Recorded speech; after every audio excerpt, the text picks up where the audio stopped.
ஒரு ரியலிஸ்டிக்கான ட்ராயிங் பண்ணணும்னா ஃபஸ்ட்டு நீங்கள் ஷேடிங் எப்படி பண்ணணும்னு கற்றுக்கோங்க. ஷேடிங்கில் 3 பார்ட் நம்ம பார்க்கணும். Highlight, mid tone, shadow. இதில் ஹைலைட்டுங்கிறது வந்து லைட்டான ஏரியாவை கவர் பண்ணும். ஷேடோங்கிறது வந்து டார்க்கான ஏரியாவை கவர் பண்ணும்.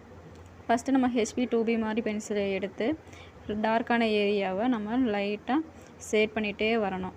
அதுக்கப்புறம் பிளண்டிங் ஸ்டம்பை வச்சு அதை ஃபுல்லாக ஈவனாக நம்ம பிளண்ட் பண்ணிகிட்டே வரணும். இப்போ ப்ரஷ்ஷு இல்லைன்னா பிளண்டிங் ஸ்டம்ப் ரெண்டில் எது வேணால் யூஸ் பண்ணிக்கலாம்.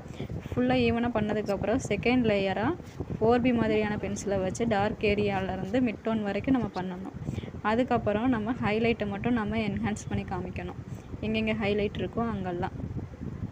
அதுக்கப்புறம் 6B மாதிரியான பென்சிலை வச்சு நம்ம நல்லா டார்க்கான ஏரியாவில் மட்டும் ஷேட் பண்ணிக்கணும். அதுக்கப்புறம் அந்த ஷேடோ வந்து நம்ம வந்து கவர் பண்ணுறதுக்காக 5B 4B மாதிரி பென்சிலை வச்சு நம்ம ஷேடோவை கவர் பண்ணால் நமக்கு ஒரு ட்ராயிங் சூப்பராக கிடச்சிரும்.